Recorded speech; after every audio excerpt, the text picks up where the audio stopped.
Right. এই যে নতুন কাজ করা হচ্ছে সবকিছুই করছে এবং আমরা একটা কথা কিন্তু আজকের আলোচনায় এটুকু বুঝেছি, যার মধ্যে যে জিনিসটা থাকবে সেটা হাজার চেষ্টা করেও কোনো কিছু দিয়ে দমিয়ে রাখা যাবে না এবং আপনি আপনার যে পার্সোনালিটি ব্যক্তিত্ব সেটা সবসময় আমরা দেখেছি যে ভীষণ গ্রাউন্ডেড থাকা, সবকিছু ব্যালেন্স করা, সেটা ব্যক্তিগত জীবন হোক কিংবা প্রফেশনাল যে লাইফ সেটি হোক।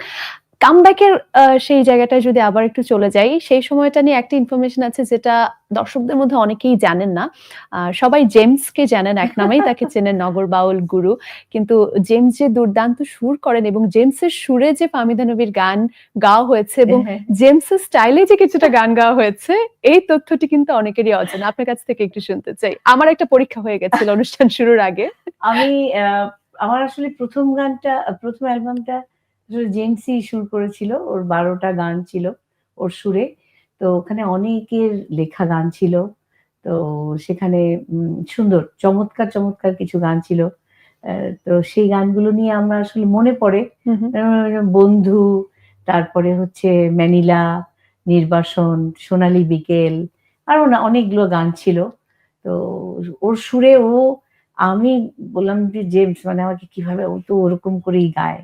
হ্যাঁ, তো তা আমি ও বলছে যে ব্যান্ডের কোনো মেয়ে যদি হয় এটা ফাহমিদা নবী। আচ্ছা। তো ও আমাকে দিয়ে এক্সপেরিমেন্ট বলা যেতে পারে যে ওই ধরনের একটা গান। আমি অ্যালবামটা করেছিলাম। তো তারপরে কেমন ছিল সেই অভিজ্ঞতা জেমসের সুরে কাজ করাটা? কিভাবে করেছিলেন? জেমস তখন তো যে ওর একটা অ্যালবাম বের হলো রিক্সাওয়ালা, আসিফ ইকবালের লেখা বোধহয়। হ্যাঁ, তো আসিফ ইকবালই নিয়ে আসছিল আমার। তো তখন ও আসলো, আমি আর ও খুব সুন্দর করে কাজগুলো করতাম। আচ্ছা। ডেইলি আমরা একটা স্টুডিওতে, সারগামের স্টুডিওতে যেতাম এবং সুর খুবই আমার আন্ডারস্ট্যান্ডিং ছিল কি, ও একটু চিন্তা করতো যে হ্যাঁ এভাবে বলছে, এই কাজটা এভাবে করি। মানে খুবই আমাদের মানে কাজের ইয়েটা খুবই একটা টিম ওয়ার্কটা খুব ভালো ছিল। শুরুতে কিন্তু আমাকে একটা পরীক্ষা নেওয়া হচ্ছিল, সেটা যদি আমি ছোট্ট করে বলি। কবির বকুল ভাইয়া ছিলেন এবং ফাহমিদা নবী আপু, দুজন মিলে হ্যাঁ তার দুটো গান লেখা ছিল এবং সেই জায়গায় আমি বলতেই পারছিলাম না কিছুতে যেটা কার সুর করা। আমার কুইজ ছিল কে সুর করেছেন।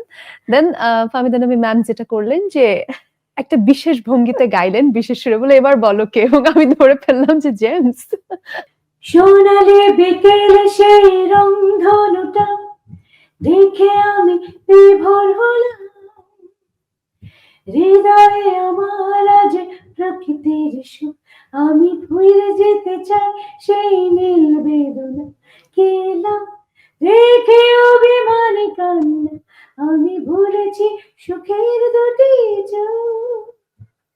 সোনালি বিকেল সেই রংধনুটা দেখে আমি বিভোর হলাম, হৃদয়ে আমার আজ প্রকৃতির সুখ, আমি ফিরে পেতে চাই সেই নীল বেদনা, কেলাম রেখে অভিমানী কান্না, আমি ভুলেছি সুখে দুটি চোখ।